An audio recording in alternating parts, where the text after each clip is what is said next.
Bonjour tout le monde, bienvenue à Golden Record. Aujourd'hui, je suis avec Carl, puis on veut vous parler du processus de déploiement de nouveaux rapports en production. Salut Carl, ça va bien? Oui, ça va bien, toi, Steven. Ça va très bien, très bien. Je pense qu'on va avoir des belles discussions autour de c'est quoi le processus de déploiement. Peut-être je peux commencer. Dans le fond, quand on parle de déploiement, on va souvent faire référence à des environnements de dev, QA, prod. Ça se peut que vous nous avez entendu parler de ces concepts-là dans des vidéos avant. Aujourd'hui, on va vraiment plus rentrer en détail. C'est quoi en fait ces environnements-là, puis tu sais, pourquoi qu'on a besoin d'avoir un processus pour déployer des nouveaux contenus en production.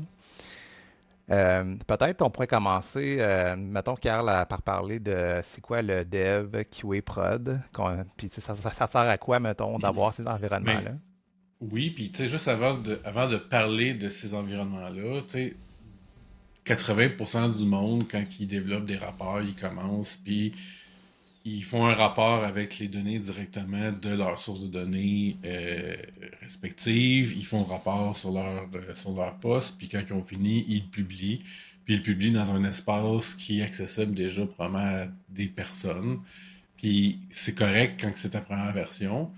Euh, mais après ça, quand c'est le temps d'apporter des modifications, tu veux t'assurer que les personnes clés, les personnes qui sont responsables de valider les données, parce que ultimement, nous, quand on est des concepteurs, euh, on n'a pas la maîtrise infuse de toute la donnée ou de le comportement exact de ce qu'on devrait voir comme élément. Dans le sens que si je fais un rapport de comptabilité, ben la personne qui m'a demandé le rapport de comptabilité est probablement un CPA, une personne comptable de très haut niveau qui, elle s'attend à avoir des chiffres précis, une manière de voir ses chiffres. Fait que moi, je lui présente mes chiffres.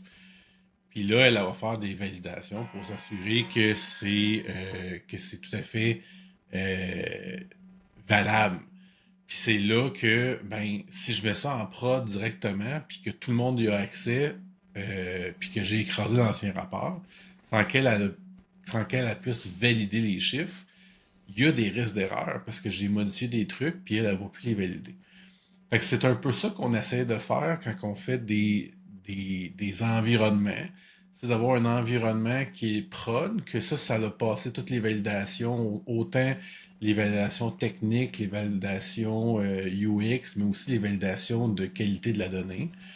Fait que là, le nombre de validations, le nombre on va appeler de staging, d'étapes pour réussir à se rendre en prod va dépendre des compagnies. Dans le sens que comme tu as dit, tu as des environnements de dev, tu as des environnements de QA ou de test, nous on appelait ça en conciliation. Puis après ça, on a des environnements de prod. On pourrait en avoir plus selon certaines Mhm. étapes. On pourrait en avoir moins si on se dit, bon, mais de toute façon, on dev tout sur notre poste, fait qu'on n'a pas autant besoin d'environnement dev. C'est un peu ça le concept de Ouais. base des environnements. C'est juste d'être capable de dire, voici une place où est-ce que les données sont, où le rapport est entreposé en attendant qu'il soit vraiment approuvé et mis en prod. Parfait, ouais, ouais. Puis tu sais, si dans le fond, si je comprends bien, c'est vraiment d'avoir plusieurs environnements. Ça nous permet de s'assurer d'avoir bien testé, bien validé nos choses avec les bonnes personnes, parce que comme tu dis, un développeur peut-être aura pas toute la connaissance business, tu sais, pour voir des choses. Fait que d'avoir des environnements en amont où ce qu'on peut tester, valider. Après ça, on est capable de publier en production. On est certain on diminue le risque d'erreur. Puis après ça, ton utilisateur final, il a accès peut-être juste au rapport de production, tu sais, le rapport final. Exactement. Puis là, ben, moi, c'est souvent ça qu'on fonctionne. On a une espèce d'espace de travail dédié aux, aux- aux personnes, genre les super users qui nous demandent des rapports, puis on déploie là-dedans premièrement, puis après ça, une fois que c'est déployé, sans nécessairement de rafraîchissement, dans le fond, le but c'est de valider à une date fixe les données spécifiques. Comme ça, si les données ne changent pas, c'est plus facile pour des personnes de dire, bon, ben là, j'ai validé ça, je vais valider ça. Fait que si les données changent à tous les jours, ben il faut qu'ils revalident certains chiffres chaque jour. Fait que des fois, c'est moins con. Fait que Ouais. il y a ça aussi. Ouais, puis des fois, ça arrive souvent dans Power BI que tu as des chiffres que tu veux comparer entre les pages, une page qui est plus sommaire versus une page détaillée, que tu veux que les sommes matchent entre les deux, ou tu sais, des choses comme ça, là. Mhm. Fait que si ta donnée elle change, ok. C'est bon. On pourrait peut-être faire le tour des trois principaux types d'environnement, Dev, QA, Prod, puis peut-être juste comme regarder un peu pour toi, tu sais, avoir ton point de vue, mon point de vue sur chaque environnement. Tu sais, selon nous, ça sert à quoi? Puis tu sais, Je vais te laisser commencer. D'après toi, ouais. Dev QA, là, c'est quoi l'enjeu principal, puis c'est comment vous l'utilisez chez BRP, hein? Ouais, donc le Dev, c'est pour développement, hein. QA, c'est pour Quality Assurance ou assurance qualité, en gros. Le workspace de Dev, nous, quand, mettons, il y a un nouveau besoin qui arrive pour, mettons, une nouvelle page dans un rapport, puis là, on a bien défini c'est quoi le besoin, puis on sait qu'est-ce qu'on veut mettre, c'est quoi les KPI qu'on veut mettre sur cette page-là. Là, il y a un développeur qui va prendre ça, puis il va prendre le PBX, puis il va travailler sur le rapport, il va ajouter une nouvelle page, il va faire quelques tests localement sur Power BI. Quand il est prêt puis il est satisfait de ce qu'il y a, il va le publier dans le workspace dev. Fait que dans ce cas-là, tu sais, euh, le dev, c'est comme si c'est l'environnement où ce qu'on prépare, on va packager des nouveaux features, des nouveaux requis, des nouvelles choses, puis quand on va être prêt, on va le déployer en QA pour passer à plus de tests, d'autres tests différents. Le workspace de dev, une fois que le développeur a publié son rapport, ou mettons, ça peut être aussi a fait un changement de mesure dans le dataset, là, c'est un ou l'autre, là, tu sais. Mais mettons, on prend le dev, il a ajouté une nouvelle mesure puis il a créé une nouvelle matrice dans une page. Fait que là, il va publier ces choses en dev. Puis là, ben, mettons, dans sa tâche dans Jira, ben, tu sais, il va dire, OK, j'ai ajouté telle affaire, nanana, telle mesure, voici la behavior que ça devrait avoir. Puis là, il va y avoir un autre développeur qui va faire on peut le voir comme du code review, là, tu sais, il va revoir qu'est-ce que l'autre développeur a fait. Il va voir son code, il va voir est-ce que c'est optimal, c'est-tu bien écrit, c'est-tu bien indenté. Un peu comme genre une série une checklist là, tu sais, qu'on a pour les développeurs, tu sais, que t'as-tu vérifié ça, t'as-tu vérifié ça, t'as-tu documenté ça. Si, mettons que le dev a utilisé une approche vraiment spéciale pour arriver à ses fins dans le rapport, ben, il va sûrement falloir qu'il documente, tu sais, pourquoi tu as utilisé cette approche et pas celle-là. Tu sais. Pourquoi, mettons, tu aurais utilisé un filtre bidirectionnel, tu sais, mettons. Mhm. Fait que ça, c'est le genre de choses que l'autre développeur, il va aller vérifier. Et en même temps, ça, il vérifie. Tu sais, en dev, en général, on va plus vérifier le code, il est bien écrit, ça fait du sens, ça a l'air optimal selon des tests qu'on fait en dev. Et notre dev, souvent, il y a moins de data qu'en QA et en prod. Ça, c'est un Euh, bon point parce que dans le fond, là, tu es en train de me dire que vous n'avez pas les mêmes tables en dev.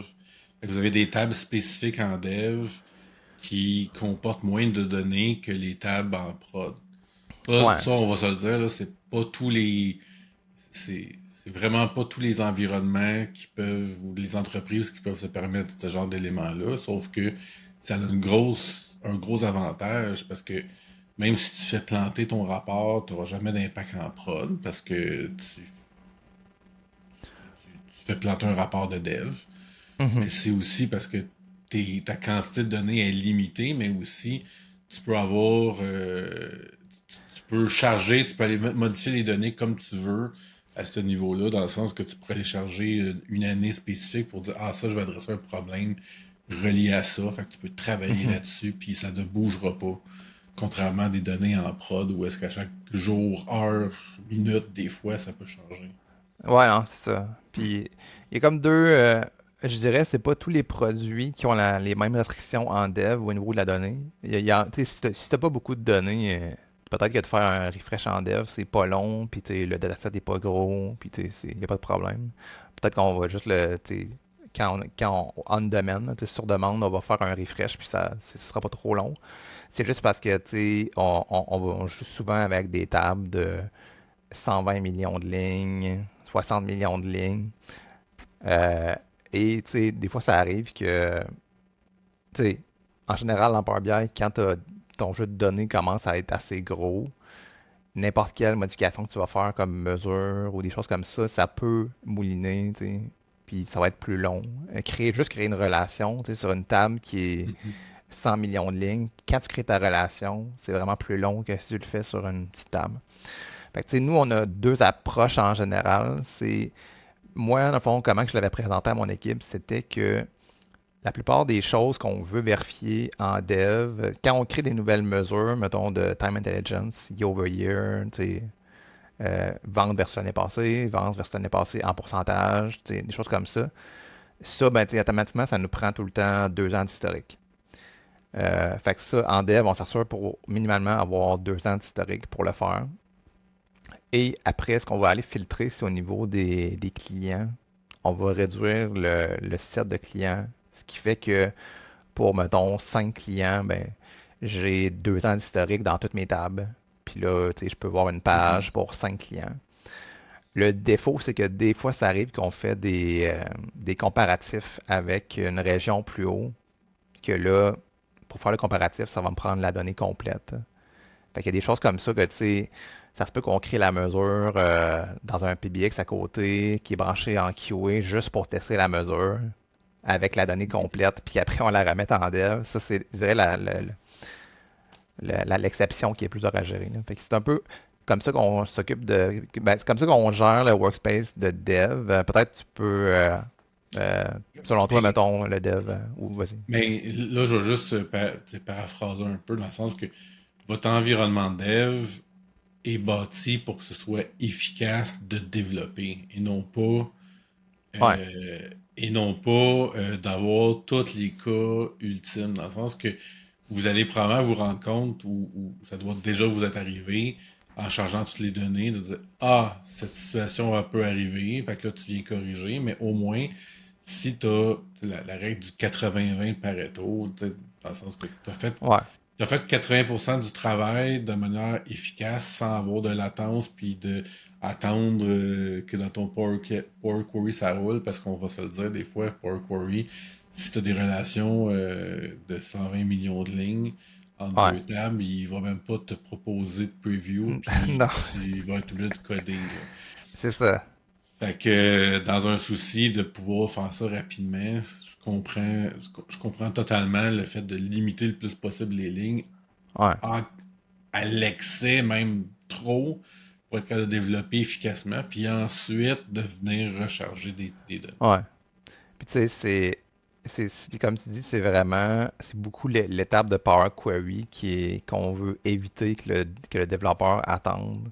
Parce qu'au moment que donc, tu dois développer quelque chose et que, mettons, la table n'est pas encore dans le dataset ou il manque une colonne, mais tu sais que, tu sais, si tu faut t'ajouter une colonne sur une table de fait de 50 millions de lignes, mais tu vas devoir attendre qu'elle reprocesse tout dans Power Query, tu sais. Fait que si ça prend 15 minutes, ben c'est du temps que ton Power BI il spin. Puis, tu sais, versus là, tout loader le dataset avec les fils qu'on a, ça prend à peu près 1 minute et demie, 2 minutes, là.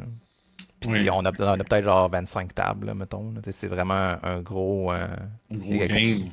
Un Ouais. gros gain compte tenu en plus que, ben, tu sais, je connais personne, là, même les meilleurs de Power Query, qui sont capables systématiquement de faire d'une traite toute leur Power Query puis de pas avoir oublié une seule étape, de dire ah ça j'ai oublié de faire. Fait que, tu sais, Ouais. il y a tout le temps du retour en arrière, on va rajouter telle ligne, ah C'est ça. celle-là elle réagit pas comme faut. Fait que, il y a tout le temps une quinzaine de fois où est-ce que tu vas faire du appliquer, puis là si à chaque fois ça te prend 15 minutes, ben si Ah ouais. mettons, tu l'as fait 10 fois, c'est quasiment 3 heures que tu as perdu versus 15 minutes. Ah non, ça c'est clair, là. Tu sais, c'est vraiment pénible de travailler dans Power Query quand tu as des tables de 40 millions, 60 millions de lignes, là. le temps que tu perds à ce niveau-là, tu sais, c'est là que tu peux te demander si c'est pas mieux justement de faire du SQL tu sais, sur la source de données, si t'es capable. Là, tu sais, comme... Mais ouais. Mhm. Et puis nous, notre réalité, quand on est consultant, ben, c'est qu'on n'a jamais la possibilité d'avoir des tables de dev Hmm. à la source. Donc ça, là, euh, c'est excessivement rare. Puis souvent, le changement d'environnement ou de pointer vers deux jeux de données, ça va être Ouais. exceptionnel si on a cette option-là. Généralement, si le monde a cette infrastructure-là, ils se débrouillent à l'interne pour faire les rapports. Fait que on les verra pas, ceux-là. Euh, donc, nous, souvent, ce qu'on fait pour pallier à ça, ben souvent, ce qu'on a commencé à faire quand on fait de la consultation à l'externe, ben on va se faire des data flows. Fait qu'on va se faire un data flow qui va pomper les données de la source de données. Puis on va se faire une copie data flow qui va nous donner une partie des données, qui va être une copie conforme, mais avec un fil de plus qui va nous limiter plus de données, puis qui, lui, ne sera pas branché à un rafraîchissement automatisé. Fait qu'on va se faire d'abord un premier data flow qui nous donnerait probablement la totalité des données, puis ensuite on fait un deuxième. L'autre avantage de faire ça quand on fait de la consultation, puis qu'on fait par rapport à un autre tenant, parce que nous, on a notre tenant, on est souvent invité dans d'autres tenants, où on a même des espaces qui ils vont nous donner des users, des Hmm. utilisateurs directement. Ben, ça a le gros avantage de pas avoir besoin en général de traverser un VPN pour aller dans leur système, puis de le travailler au travers de... Tu sais, Ouais. c'est pas toutes les VPN qui sont bien fournis en mémoire ou en processeur. Fait que là, ça nous permet avec un dataflow de travailler nous localement. Fait qu'on fait juste se brancher sur les dataflows qu'on a réussi à extraire à l'origine les données. Fait que ça devient super efficace parce qu'on travaille tout le temps dans notre environnement à nous, puis on fait juste pomper les données selon les dataflows qu'on a. Fait que là, ben, on gère les dataflows par, comme tu dis, là, par DevConsprod. Souvent, ça va être juste comme dev, puis l'autre, il va. Le dev et le cons ou le dev QA va être potentiellement le même environnement. Puis, parce qu'on n'a pas besoin d'avoir un troisième à ce niveau-là. OK. Fait qu'on on valide tout. Après ça, une fois que c'est fait, on switch, puis on publie. Dans le fond, quand tu switches, c'est de reconnecter tes sources au bon dataflow, mettons, ou au Oui, vrai c'est ça, dataflow. c'est Ouais. le vrai dataflow. Puis ça se fait super bien. On peut. On, nous, en tout cas, moi, je me bâtis des paramètres pour switcher d'un Ouais. à l'autre. Fait que avec le paramètre dev, puis je m'en vais sur le bon lien. Puis, Ouais, ça, je trouve aussi, là, ben, c'est une autre, justement, c'est un paramètre dans le dataset qui gère, t'as comme deux vues, là, c'est comme simplifié puis all, là. Il y a comme, ouais, c'est ça. il y a juste deux use cases parce que quand en fait mettons, on va prendre les deployment pipeline de Power BI, là, et quand on va déployer de dev à QA, là, le paramètre, il change à all. Puis, tu sais, dans le service, on va trigger le refresh. Puis une fois que c'est refresh en QA, là, il y a comme deux approches. En général, le QA, on va s'en servir on va refaire des tests de performance parce que là, la donnée est vraiment complète. Fait qu'on va tout repasser un peu les rapports, les visuels, puis tu sais, si on voit qu'il y a des choses qui spinent, des choses comme ça, on peut regarder aussi le refresh du dataset, là, tu sais, à quel point ça a-tu augmenté d'un coup pour aucune raison, tu sais, des choses comme ça. Et on va aussi, je dirais, faire beaucoup des validations au niveau de la donnée, au niveau des KPI. Est-ce que les chiffres qu'on voit en QA, ça fait du sens? Tu sais, mettons, on va plus faire des tests de comparer des pages entre elles, les totaux, est-ce qu'ils matchent? Tu sais, si je sors tel KPI sur la page 1, puis je m'en vais voir le détail dans la page 2, tu sais, ça arrive, j'ai pas de choses bizarres. Et ben, c'est aussi en QA qu'on va partager avec des utilisateurs externes, des subject matter experts, là, des SME. Mhm. Mais fait que, tu sais, on va leur partager la version en QA, puis on va leur dire, OK, tel nouveau visuel qui est disponible dans telle page, tu peux aller vérifier si ça fait du sens, tu sais, puis ils vont aller tester là, puis ils vont peut-être faire des validations avec d'autres rapports que eux ont. Fait que ça ressemble à ça. Puis tu sais, tout ce qui est interaction entre les visuels, formatting de visuels, tu sais, les décimales, l'as-tu mis en Arial 10 ou des choses comme ça. Tout ça, on va le faire en dev, vu que tu sais, j'ai pas besoin d'avoir tant de données pour tester les interactions, tu sais, Mhm. le highlighting versus filtering, là, tu sais, avec les interactions visuelles, là, tu sais, des choses comme ça. Ça, on va vraiment tout tester, chaque interaction, confirmer que c'est comme qu'on voulait, tu sais, puis aussi que les fils fonctionnent, là. Mais ça, on le fait plus en dev. Oui, puis tu sais, puis là, ça m'amène à une question aussi qui est intéressante, dans le sens qu'il y a bien du monde qui vont me dire, moi, mais pourquoi vous faites ça, tu sais, dans le sens que oui, on pourrait ne pas faire de validation là-dedans, mais rendu là, c'est un contrôle qualité, dans le sens que puis, moi, quand je fais de la formation, là, je le dis souvent, là, l'affaire la plus dure à avoir quand tu fais du BI, là, c'est pas, c'est pas d'atteindre un niveau technique. C'est pas de faire des beaux rapports. C'est d'avoir de la crédibilité dans tes chiffres. Ça, bâtir ça, c'est l'affaire la plus dure que tu pourras pas avoir quand tu fais du BI. C'est d'atteindre un stade où est-ce que le monde ne se pose plus de questions sur tes chiffres. Ouais, ouais, C'est critique, ça fait gagner énormément de temps parce que je l'ai vécu chez IBM. Là, des fois, il y avait du monde que on faisait un rapport qui était fait pour la direction, puis là, tu avais quelqu'un à un moment donné qui avait accès aux tables, se faisait un petit rapport sur le side, puis là, il commençait à faire ça. Puis il disait, comment ça se fait que j'ai pas les mêmes chiffres? Ben là, t'as-tu pensé à enlever ça? Est-ce que tu as pensé à pondérer tes retours de défauts? Est-ce que tu as pensé à ramener les pièces qui étaient defects qui sont revenues dans l'usine? Puis là, tu sais, là, après ça, une année, quand tu te poses toutes ces questions-là, la personne se rend compte que le rapport que tu as fait va au-delà de ce qu'elle, elle a fait pendant 20 minutes, puis elle comprend pourquoi tu as passé 2 semaines. ouais, Et après ça, elle accepte que, ben, OK, t'as couvert 100% des angles possibles, puis elle va arrêter de te poser des questions sur des affaires qu'elle pense que tu t'es trompé. Puis ça, la crédibilité, c'est la clé. Puis pour bâtir une crédibilité, ça prend des tests. Autant des tests visuels pour pas que ça fasse des affaires bizarres, autant des tests de données que si, mettons, tu fais une petite modification que tu penses totalement inoffensive, mais qu'au final, tu as changé une petite relation, puis là, dans une page, là, tous les chiffres sont identiques de haut en bas, là, c'est toute la même affaire parce que tu as brisé un lien. ouais, Ben, ça, si tu publies ça, ça descend vite ta crédibilité sur ce genre d'affaires-là.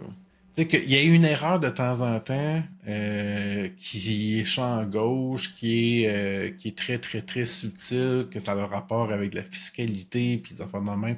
Ça c'est couvert par du monde qui sont des experts dans leur domaine. Tu peux pas le savoir à moins qu'ils te l'aient dit 3 fois en meeting. Mais le reste des affaires, si t'es capable d'avoir de quoi que si quelqu'un qui sait pas sa job voit l'erreur en 2 secondes, toi t'aurais dû le voir en 1 seconde. ouais, ouais, Fait que ouais. moi, c'est ça que j'ai à tout le monde. La crédibilité, c'est vraiment dur. Fait qu'essayez euh, de pas jouer avec le feu parce qu'après ça, vous allez perdre du temps à expliquer vos chiffres tout le temps, tout le temps, tout le temps. Ouais. Ah non, je suis totalement d'accord. Je Puis suis d'accord. Puis pour aider à ça, là, moi, j'ai une règle maison que, ben, pas juste une règle maison, là, mais tu sais, je veux dire, je l'ai appris chez IBM, on déploie jamais un vendredi pour la simple et bonne raison qu'on veut pas se faire appeler la fin de semaine pour des affaires, mais aussi parce que, ben, on est souvent moins alerte sur des sujets ou des éléments, on est plus en mode, euh, tu sais, faisons nos affaires cool le vendredi. Euh, Fait que moi, je revalide. Tu sais, je peux développer le vendredi, mais je ne publie pas le vendredi, je le publie le lundi et je refais un check-up le lundi tout le temps, tout le temps, tout le temps. Ouais, Puis mon dernier 45 minutes dans chaque journée, la même chose. C'est souvent les moments où est-ce qu'on se fait le plus déranger, c'est le moment où est-ce qu'on a, on va avoir tendance à accélérer un peu le rythme pour être capable de finir la journée. Fait que le 45 minutes, là, même si quelqu'un me dit faudrait que ça soit en prod, je suis comme ah non, ça va être en non, prod demain. ouais, On va faire les validations comme il faut. Puis je repasse dessus un petit 20 minutes juste pour être sûr que il y a rien là-dessus. Fait que tu sais, ouais, si quelqu'un fait ça, même s'il n'y a pas parce que là on parle de cycle de déploiement pour des équipes qui sont plus qu'une personne. Là. Mais on s'entend, Power BI, il y a beaucoup, beaucoup, beaucoup de monde qui ne sont pas des équipes qui vont faire du Power BI. Fait qu'ils n'auront pas de. Il n'y auront pas de personnes qui vont être capables de valider leur rapport, de faire ça. Fait que moi, je vous dirais, si vous n'avez pas de camarades qui font ça, qui vont pouvoir vous regarder votre code ou au moins regarder votre, quand on parle de UX, d'interface utilisateur, ben, au moins, revalidez-le, mais une autre journée. Laissez une ou deux journées avant de le publier, puis revenez-y, puis en faisant ah, ok, ben je vais faire ça. Ça permet de revoir des erreurs que vous n'avez pas euh, vues quand vous le faisiez. Ça aide beaucoup. hmm, ouais. Puis, c'est ce que tu disais de ne pas publier le vendredi. Je sais pas toi, là, mais moi, si je publie de quoi de nouveau en production un vendredi, j'ai comme un petit stress de plus la fin de semaine. Puis on Ah, dirait, tu c'est sais, que sûr. je repense à ça, tu sais, je me dis, tu sais, hey, si trop de quoi, non, versus, tu sais, si tu, mettons, tu le fais le lundi en avant-midi, tu te dis que tu as toute l'après-midi pour que le monde le regarde, tu sais, puis qu'il ait, tu sais, trouvé les plus gros problèmes, on va dire. Tu es capable de réagir plus rapidement, tu sais, ça, puis après, tu as la semaine au complet, tu sais, pour vraiment revenir dessus, mais le vendredi, c'est pas mal la pire affaire à faire. Puis, tu sais, si c'est un nouveau rapport qui n'existait pas, publié un vendredi, peu importe le temps, pas grave si c'est clair que c'est comme tu l'envoies, mettons, à la personne qui va te faire les tests, dans le sens que c'est pas en prod, Ouais. aucun problème. Mais si le but est de faire une modification à un rapport déjà existant, euh, c'est euh, c'est dangereux pour des fois le processus existant s'il y a du monde qui peuvent s'en servir à la fin de semaine. Ouais. Ouais.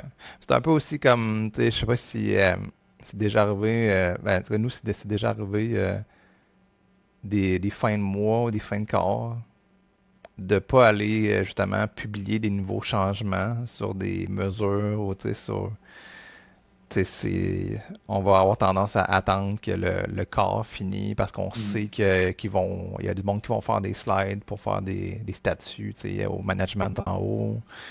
Puis, tu sais, il y a vraiment un gros risque de fait qu'on a tendance à le mettre après, là. Ouais. Ben, c'est un très bon point dans le sens que dans mon autre travail chez IBM à l'époque, il y avait on avait des périodes qu'on appelait des hard freeze puis des soft freeze qui étaient reliés aux fins de quart. Fait que dans le fond, le hard freeze c'était la dernière semaine de fin de quart. Il y avait systématiquement rien qui pouvait être mis en prod, que ce soit rapport. Fallait que ça soit cassé au point où est-ce que c'était invivable pour aller modifier de quoi en code. Mhm. Puis le soft freeze, ben là, ça c'était un peu plus lousse, là. Fait que dans le fond, il y avait euh, tout ce qui avait rapport avec la programmation, c'était empêché, mais il y avait possibilité de déployer certains éléments plus visuels ou des petits quickies en termes de modification de code, là, si jamais c'était, mettons, on va mettre un, un, un, un visuel conditionnel dans un rapport pour highlighter une situation, ben, s'il n'y avait pas grand risque, fait qu'on on te Ouais, permettait ce genre ouais. d'événement-là. Je pense que ça dépend tout le temps de la nature de ce que tu amènes en production. Si tu quelque chose qui n'existait pas avant ou si c'est un bug fixe C'est que tu as ça, fait sur une exactement. mesure, sur une page. Mais c'est sûr que Puis, il y en a qui ont plus d'impact. Justement, si tu changes une mesure qui est la base de. On avait un cas justement que Endel dans mon équipe avait fait. Là, genre, il avait montré au management que cette mesure-là, si tu changes la définition, ça affecte 58 mesures dans le rapport, puis ça impacte 10 pages.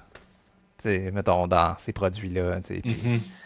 Puis là, quand le monde a vu ça, tant de visuels, tant de mesures, ils ont fait ah ouais, ok, c'est que c'est long à tester, si. Mais alors c'est d'accord, Puis, c'est. Ouais. puis là, ben c'est ça c'est.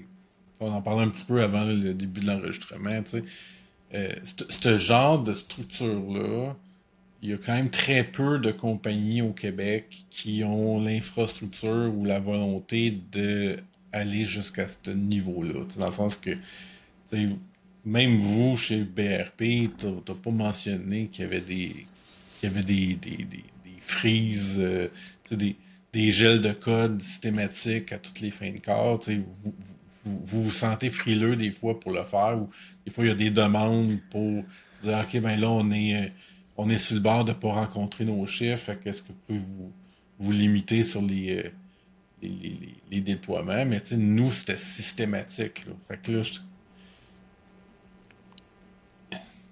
Ouais. Je c'est- pense qu'on a aussi appris de nos erreurs, là, parce que c'est arrivé justement qu'il y a des changements qui ont été faits durant des périodes plus critiques où ce que le rapport il est vu par plein de personnes parce que c'est la fin de corps, puis le monde prépare des présentations au board, puis on l'a appris genre à la dure, je sais pas comment dire, mais Ah oui, vous avez eu des cas réels. c'est ça. Fait que ouais. Ah, puis Euh, tu veux jamais être la personne. Tu sais, ça t'arrive une fois, puis après ça, t'es très prudent sur tous tes déploiements. Dans le sens, tu veux jamais être la ouais, personne qui a fait l'erreur de. ouais, Même si c'est pas 100% de ta faute, il y a eu des situations, mais tu veux pas être celui qui est assis sur le siège quand ça se passe, là. ouais. Puis il y a comme j'ai pas il y a comme un genre de pattern quand tu as un produit que tu sais justement qui est vu par des personnes importantes, VP, vraiment du monde haut placé dans la compagnie, puis que ces chiffres justement sont présentés au board de directeur, machin, quand tu commences à avoir des bugs, à chaque fois que tu déploies quelque chose de nouveau, tu as tout le temps peur que ça revienne. Puis Mhm. ça met tellement de stress sur le développeur, admettons, mettons, t'as une équipe, nous autres, on avait dans ce temps-là, quand c'est arrivé ces choses-là, on était peut-être 7 développeurs.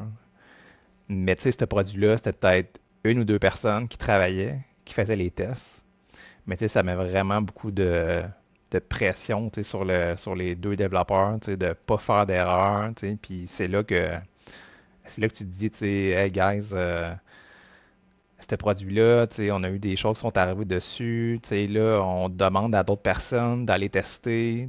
On s'assure que pendant, je sais pas, 3 mois, 2 mois, mettons, à chaque fois qu'on déploie de quoi de nouveau, on a quatre personnes à la place de deux qui testent plus, tu sais, puis on a comme justement mis plus de personnes à valider, tu sais, justement parce que ça revenait, tu sais, des petites choses, puis tu sais, c'est une faille dans le processus, là, tu sais, on a retravaillé, tu sais, puis on a Mhm. appris un peu comment plus éviter ces choses-là, mais tu sais, tu sais, quand ça fait, mettons, deux, trois fois que tu dis pas des choses, puis que, tu sais, qu'il y a un VP qui t'écrit, hey, pourquoi ça marche pas, tu sais, c'est ouais. Puis, tu sais, à quelque part, ça prend aussi, tu sais, de la. Faut que les personnes soient. Je connais pas le mot en français, accountability. Euh, Redevable? Non. ouais, pas redevable, mais Non, ouais, je sais ce que tu veux dire, là, c'est euh, ouais, res- j'ai pas le. c'est un peu responsable, dans le sens que, tu sais, t'es responsable, tu sais, le développeur est responsable de la qualité. Puis, tu sais, s'il arrive quelque chose, tu sais, il doit comprendre que, tu sais, il y avait un rôle à jouer dans ça.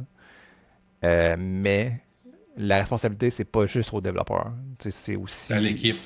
à l'équipe. Tu sais. Justement, si tu as un product owner, lui aussi devrait faire gros des validations. Tu sais. C'est son produit. Tu sais. Il veut s'assurer Mhm. qu'il est clean, tu sais, qu'il n'y a pas de problème. Puis tu sais, ça se peut qu'il y ait des rôles. Tu sais, il y a peut-être des personnes qui vont plus avoir des rôles de testeurs dans l'équipe des fois. Fait que, tu sais, c'est vraiment on a un bug en équipe, puis on le teste en équipe. S'il arrive de quoi, c'est toute l'équipe qui est accountable s'il arrive de quoi. Ah, effectivement. Puis tu sais, le, le, le rôle de testeur, c'est. Je veux pas dire que c'est ingrat, parce que c'est pas nécessairement un job.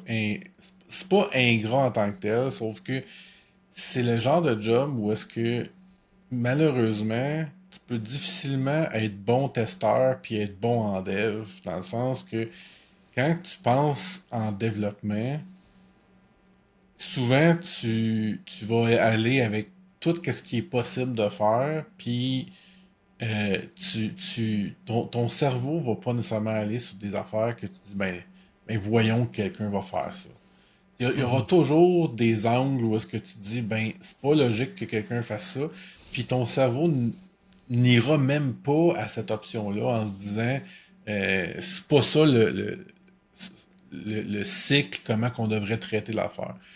Mais quelqu'un qui ne sait pas comment que le rapport marche, puis comment que le développeur l'a monté, lui, il va cliquer partout, puis il va le trouver vite, les deux boutons que tu n'es pas censé cliquer parce que ça n'a aucun sens. Mais le dev, lui, il sait comment que ça. Comment, tu sais, Ouais. il sait que ça. Tu sais, inconsciemment, il sait que ça devrait pas se faire de manière logique. Fait il l'a peut-être oublié inconsciemment, mais consciemment, il cliquera jamais sur ces deux boutons-là parce que pour lui, c'est pas logique. Fait que là, faut quasiment que tu prennes du. Tu sais, pour faire les meilleurs testeurs, tu prends du monde qui ont pas développé le rapport, puis souvent même des personnes qui ont un peu moins de connaissances en programmation, Ouais. ça fait les meilleurs testeurs. Ouais. Je suis d'accord d'avoir. Puis en même temps, ça te permet de confirmer ton rapport. Tu sais, es-tu, on va dire, dummy-proof? Là? Tu sais, es-tu facile à Mhm. utiliser? Tu sais, ou bien c'est la moindre chose, il te pose une question de ça veut dire quoi? Pourquoi il a marqué ça? Tu sais. Exactement. Puis tu sais, des fois, le monde il dit, ah, je vais prendre les trois quatre personnes un peu plus tech. Non. Prends, prends le moyen. Tu sais, prends Ouais, du monde au ouais. hasard, puis fais-le essayer le rapport. Puis ça va me le dire. Parce que si tu prends les meilleurs, les autres, ils vont catcher, puis là, tu vas avoir un problème d'adoption parce que ton interface n'est pas assez claire. Il y en a deux qui ont réussi à comprendre, mais c'est parce que c'est les deux qui jouent déjà dans les données. Fait que, non, prends le monde qui sont pas habitués. Hmm. Un, tu vas tester ton interface encore plus, puis de deux, ils vont avoir cliqué à des places, puis ils vont dire comment ça se fait que j'ai pas ces données-là, puis ça, ben, ok, j'ai peut-être pas fait le bouton assez gros. Mhm. Ouais. Je te propose, Carl, peut-être qu'on arrête là puis qu'on s'en va vers peut-être une deuxième partie parce que j'ai encore certains trucs que j'aimerais parler sur Ben, ça. Puis je pense parfait. que ça va bien. Fait que Donc, on va arrêter la session ici. N'hésitez pas à aller mettre vos commentaires sur la vidéo, de vous abonner à la chaîne Golden Record.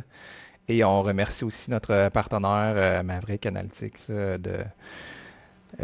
qui a aussi une chaîne YouTube. Je ne sais pas si Carl, tu voulais ajouter quelque chose. Ben non, c'est parfait ce que tu as dit. Fait que merci beaucoup à tout le monde qui a écouté. On va poursuivre ce sujet-là qui est quand même assez volumineux dans un prochain épisode. Fait que à bientôt. À bientôt.